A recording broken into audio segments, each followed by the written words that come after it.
So, hello, I'm sitting next to Gillian Reid in Tao Garden. She's quite an expert in Qigong and Taijiquan. I was looking at your background. I was also interested in what you mentioned about the Método Biospirali, that you're also a senior trainer. Yes. But since we are here in the Tao Garden, you're also a senior trainer in Tao Garden. And I've been taking classes with you, and they were very inspiring. I think I'm taking a lot of treasures with me. Thank you very much. You're welcome. Yes.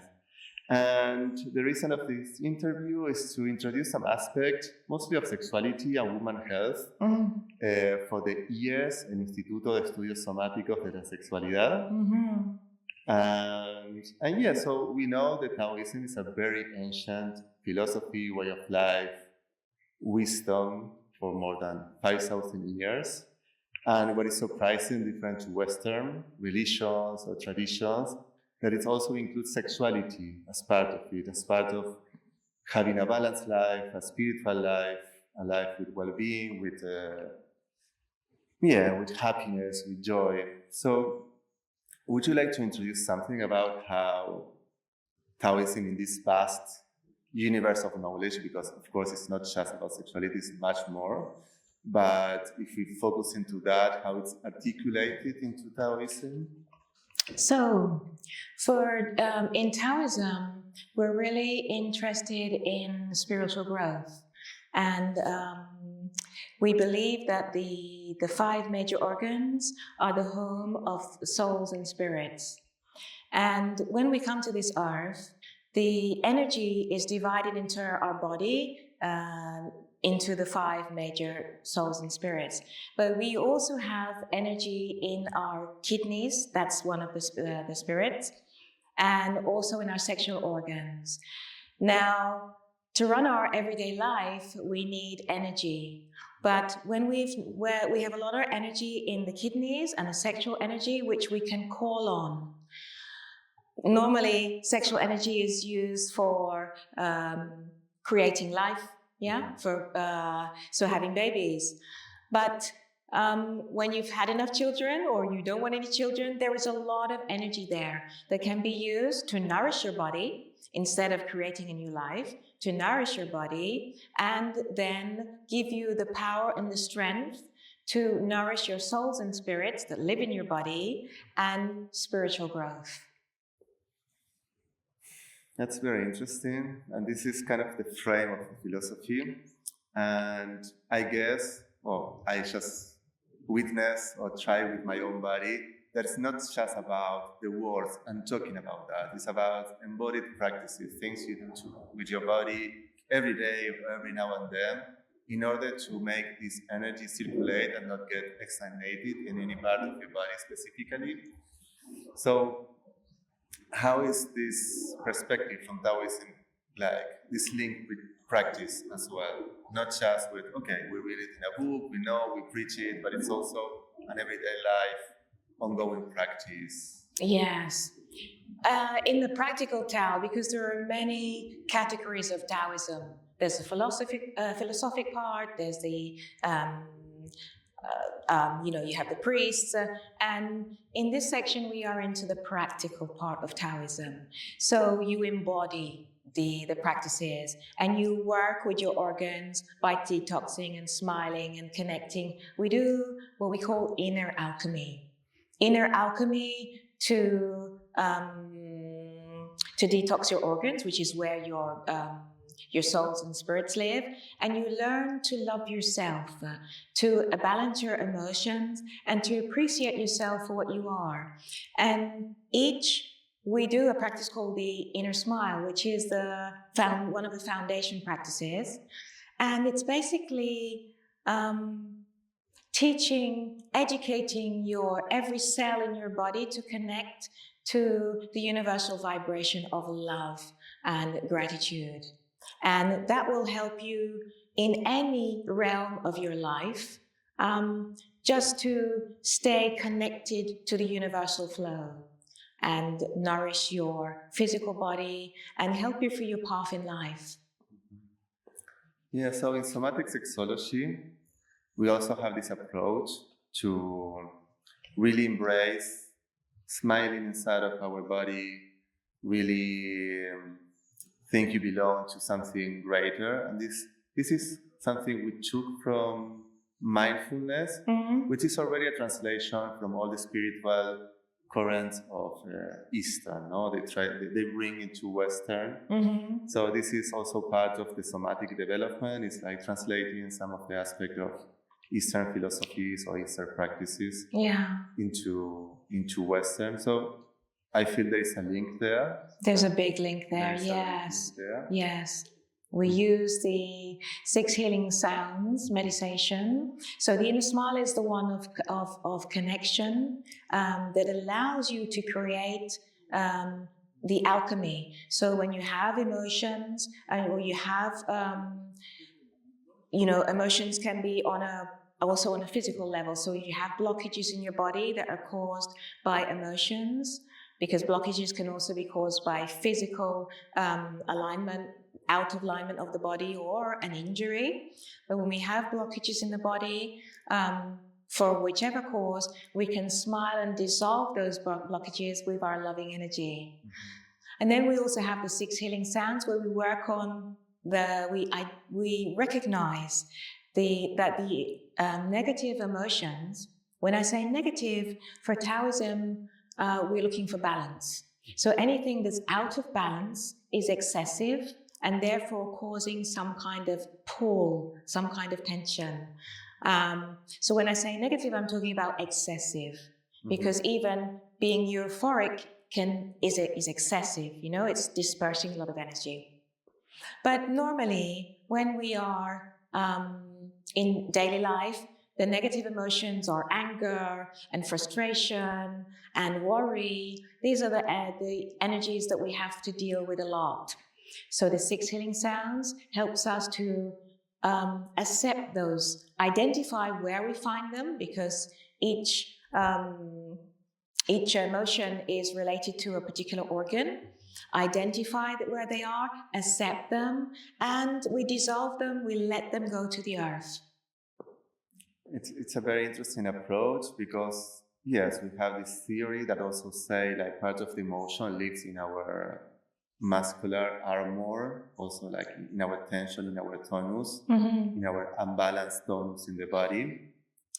And it's great to add this other layer of the organs, in which like each organ is holding one emotion, and it's also it's possible that this organ is also healing this bad emotion, this excessive emotion, with, let's say, a positive or some virtue that we have in these organs, we can bring into this organ.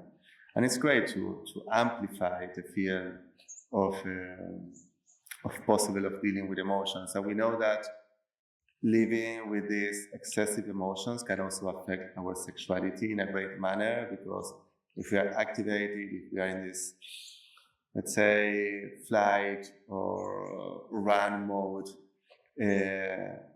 things cannot work well. We cannot go into the relaxation, the activation of the down-regulation that is required to live in a playful way our sexuality. And let me make a little bit the tour from what we're talking now, and let's bring it into women's health, women's cycle. Because women go through their own cycle for different stages, and some they get along with that very well, and they surf it and they navigate it in a very kind of empowering and vital way. And some of them, they suffer many of the stages with cramps, with lack of energy. So there is a whole new approach of medicine that tries to balance the hormones there. So when you need, you try to compensate with food, with exercise and everything. But Taoism has been talking about this for already thousands of years and working into balance. So first, what would be like the importance of balance, the cycle of the woman, of the people with uterus, so we also include trans people, like people that,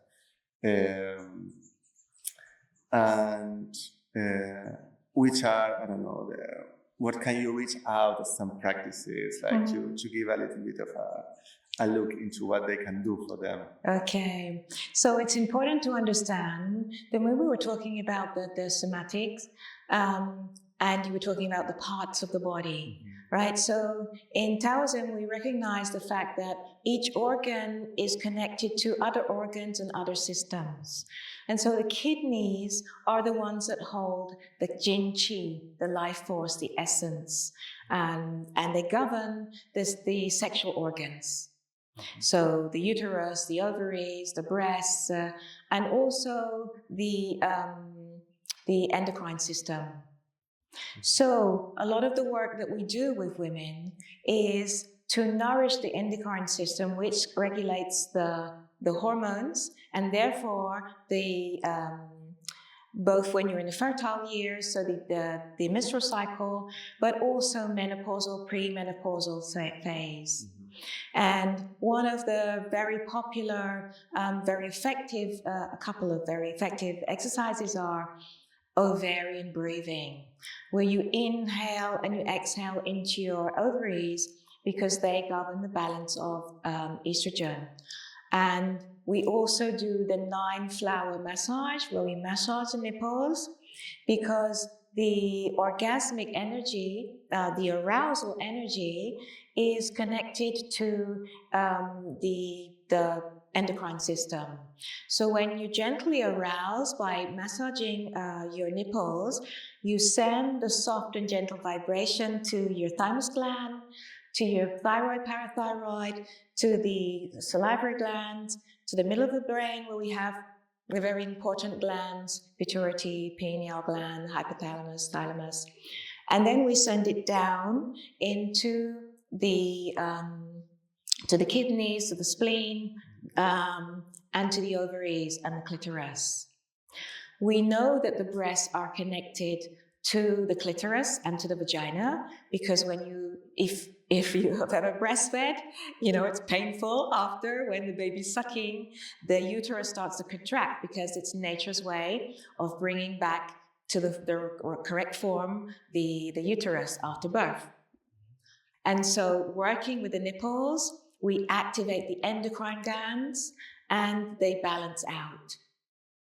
This is very interesting because we also include these practices as part of the program of every kind of somatic sexology approach, either by self-exploration, so you get guided by yourself and you follow your own pace, or you can also go to a professional to look for it. It's always, well, it's different, it's a different approach when you're working with somebody else, because then there is another time, there is another spouses, there is another context and framework. And so then you bring a topic that I'm also interested to ask you about, because maybe women, people with uterus, they don't only feel cramps when they're having their period, but sometimes they hold, let's say, like chronic tension in their uterus. And like besides what you already tell, I think this meditation on the uterus could already bring some benefits. But is there anything you can, I don't know, contribute to this topic or something? Definitely. We also we do yoni egg training, so the jade egg, and it's not just about holding the egg inside. It's about doing specific exercises and breathing. Because we use the jade egg, the type that we use is the shape of an egg, so it's not just round like Kegels. And on the extremity, it has a hole going through, which we put a string on, like a dental floss, a thicker thread. And we put that on there so that when we insert the egg, we learn to use the vagina to suck the egg in. So we're using control of the muscles and pulling it up the vagina. And while we're doing that, we also, when we have the egg inside, we pull down on the thread and we pull up with the vagina. So it's pumping and squeezing along the vaginal tract, which is also has connection to different emotional releases, different emotions, part of the body. So this is cleansing. And so working along the whole tract of the vagina, but obviously vagina is connected to the uterus. So as we're working there, we're also pumping the uterus and we're pumping the ovaries. Then when we've done that type of work and we've learned to hold the egg inside and move the egg inside, then we hang a weight on the thread. So you can put a little bag and you can put some weight inside. Could be a few more eggs. It could be a little bottle, and you fill it slowly with water. So you will pull up with the egg. You release the weight, and then you swing it. Because the whole of the pelvic floor and the uterus obviously is held up is connected to by ligaments. And these are also connected to our organs. And the base of our pelvic floor is the base of our body. And there's an area which is called the perineum, where qi collects. Also, sexual energy collects there. So we are pulling, using the pump and using this to pull the qi up and reach the organs. So there's no dispersion of energy. And this is also cleansing and revitalizing for the uterus and the ovaries. Because stagnation is our biggest problem. Stagnation causes illness, lack of flow, because blood is, when blood flows, it nourishes the body and it cleanses the body. It's very interesting, this approach, because it's not only about strengthening the tonus of the pelvic floor and the vaginal sphincters, but it's also give it like flexibility. Yes. Like to being able to contract, but also to relax.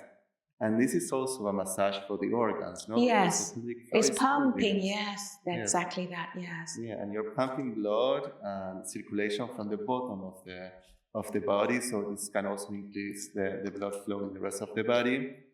And also has to do with walking, no? Yes. With the organization of the body. And if we are organizing our pelvic floor, it would organize our feet, it would organize our spine.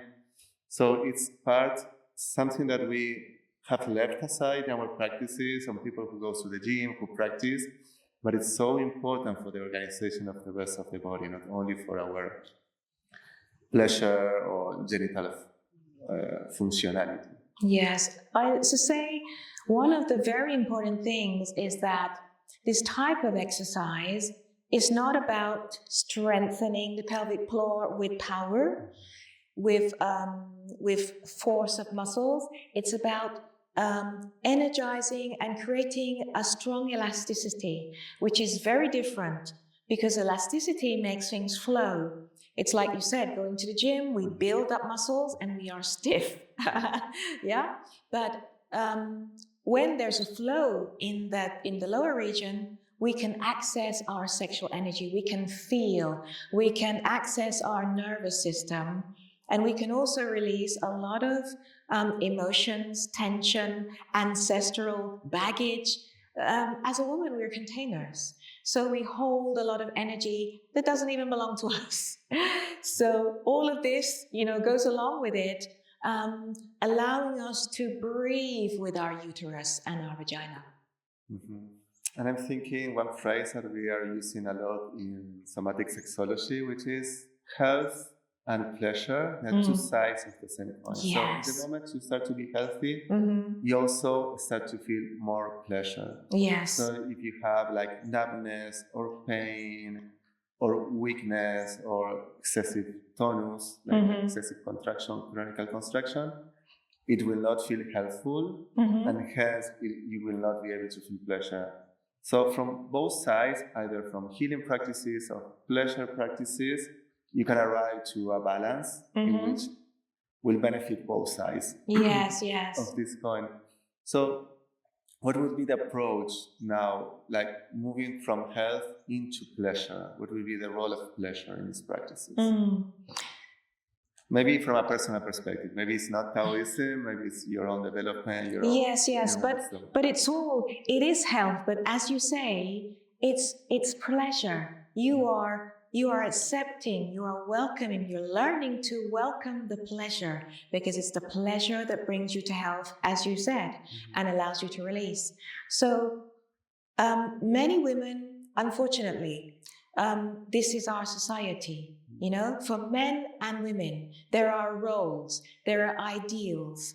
You should be like this is ideal like that.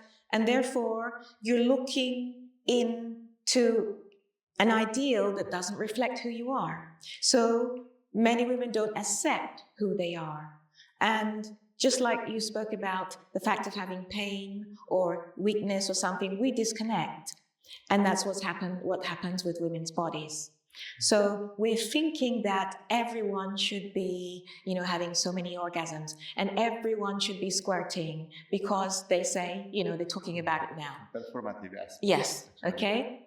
So when we can put that aside and just go into the pleasure of being with ourselves, because that's where it starts. And then after you can be with a partner, because if you don't know what you like, what you need, then it's difficult to be with a partner and expect the partner to know for you, okay? So the massaging of your breasts and the just loving, the smiling and loving yourself and activating and exploring your vagina, your body, your breasts and everything, and enjoying it just for the sake of enjoying it, you know, and accepting it. That is a really important step for women, to accept themselves. It's really important. Yeah, and it's bringing to my mind, because I found out in my practice also, like women are finding a hard time to accepting themselves, or like to connecting with pleasure, because of historical backgrounds, and you say ancestral backgrounds, and also cultural, and also life story, you know, their own life story. Yes. You know, life experience, and how when they start to get much more in touch with their bodies, with the sensations, with the pleasure, with the awareness of the body and everything else, they start to open a new chapter of their life with enjoyment. And I receive women after the menopause, or like transitioning the perimenopause. And I found sometimes there is a speech already kind of embodied of resignation. This is the end of my sexuality, which is kind of could also be the beginner, no, of another way of sexuality, another openness. And this is what we discover in the process. But I also want to know your perspective about it. You know, I am really for empowering women, empowering them to own their sexuality at any age. Because it's true what you say, because the culture is, when you get to this age, you're done, okay? And I even get women to come to me and say, or can I come to the class, you know, because I'm in menopause and I have nothing, I'm used. What do you mean? You know, it makes me so sad, you know, to hear this. So, I mean, even if you don't even have any uterus or any ovaries, you have a spiritual body, you have a spiritual organs. The energy is still there, and you still have a vagina. I mean, who's going to take that away, right? So you can still work your sexual energy. And it's really, really important to embody that. It's a time of our life when we are in menopause, when we can really have the time to dedicate to ourselves and to embody everything that we've cultivated along our path, and really use it for ourselves and for the world. We have a lot of energy when we are when we're in menopausal state, because we don't have the cycle, we're not losing blood, so we have a lot of energy. So we need to be able to use that. And sexual energy, because it creates life, is creative energy. It can create many things. So to use that with the energy abundance that you have is an amazing power. And I'm thinking also about like self-image, how it also affects your sexuality, your desire, or your expectations about being with someone else and gathering with other people. And nowadays, I think self-image is built much more from outside, from this external view, compared with social media, publicity and everything. So we see all these bodies, stereotypical bodies.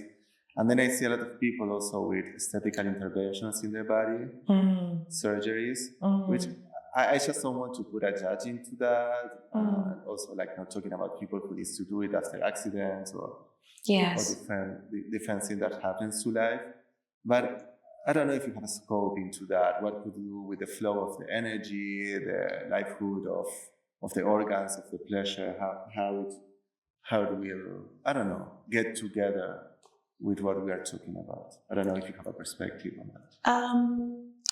When I teach, because I have groups of women and I teach the sexual inner alchemy, it's not just about sexual inner alchemy, because on the path that this universal healing Tao, it's not one of the first steps, okay? So we're going back to the basics. We're going back to the self-love. We're going back to the inner smile. We're going back to the balancing the emotions with the 6 healing sounds. We're going for exercises to cultivate your inner strength in your dantian and your grounding. So all of these practices are important. So therefore, because sexual energy is a powerful energy that multiplies, it makes life. So if we do not first work on our basic energy, we could be cultivating something that is not really good for us in our life, because we will be cultivating our insecurity, our negative emotions. So we want to work on the core first, and then we shift into the sexual energy. Yes, so I get it, like practicing self-love, improving your self-image, because it includes your whole body. Yes. It will not only benefit you in the way that you're going to feel better, but it's going to create a little bit of this aura, this protection against the influence of the outside. How do we look? How do we look for the other? How attractive do we think we are? Creating shame or... Because you learn to love yourself, and you've also got the physical grounding. You feel your energy. So you feel your inner power, you connect your inner power. And so what's on the outside has less importance to you. I totally agree. This is also kind of part of the somatic way, like to... I tell you, another thing, that when you do the breast massage and you connect to your sexual energy, of course, we're activating the endocrine system. So you shine, and menopausal women have problems with, lubrication and perhaps not so comfortable in, having a relationship with a partner, with intercourse. But you lubricate more, and your breasts become more happy and stand up, and your skin is brighter and more taut. So you also physically, you change. Yeah, I totally agree. Like, it is a medical condition, there is less lubrication, but doing the right work and the right practices, that can reverse. Or you can have like enough lubrication to enjoy sexuality, penetration, or whatever you are looking for. And so we are already stepping into something else. I wanted to ask you, like, how partners, either male or female partners to women, can support a woman in their journey, or people with interest in their journey, how they can come together. Well, here we're we need, it's something that you would like to work together, it's a journey together of that sensitivity, and also the other partner needs to be, or should be, working on a similar path so that they can work together. I think that's very important, because when you're doing inner work, you become more sensitive. And therefore, you would like your partner to be more sensitive, because you are more sensitive to what their needs are, and you would like the same for yourself. So if it's a pathway that you're walking together, it's much better, much more satisfaction. Okay, so I'm collecting these treasures, like improving your sensibility, like also like working, bringing love to yourself, improving your self-image, like working the emotional aspect. Yes. And also working with the physical. No, we also you also told us share a few exercises we can approach from the body. Yes. And this is also, it's Taoism, it's somatics. It's everything coming together. Yes. Yes. I don't know if there is anything else you would like to add. Some kind of wisdom. Pearls of wisdom. Well, I think that finding a guide, a community, is an important thing. Don't stay alone. Don't stay alone. Because we are human beings and we need other people. So to give yourself discipline to actually move forward and carry on with the practices, because we are re-educating our body and our way of thinking and the reaction of our cells in our body. And that's something we call Qigong, we call Gong, working with energy over time. It takes time. So to work over time and get the benefits, you need to have a little discipline. Yeah? To have a little discipline, it's good in some way to have a coach or to be part of a group where you can exchange and feel and be in the flow together. Okay, thank you, Gillian. Would you like to leave if people want to contact you, get in touch with you? Would you like to share something? I can also add it later. Yeah. You can get in contact with me. I have a website, which is GillianReidTao.com. Yes. And I do personal coaching, private coaching. I work in person and also online. And I also organize workshops in many different places in the world. Okay, I can totally vouch for your classes while I was staying here in Tao Gardens. Thank you so much. It was a pleasure meeting you and a pleasure talking with you. You're doing a great job yourself. Thank you very much. Thank you.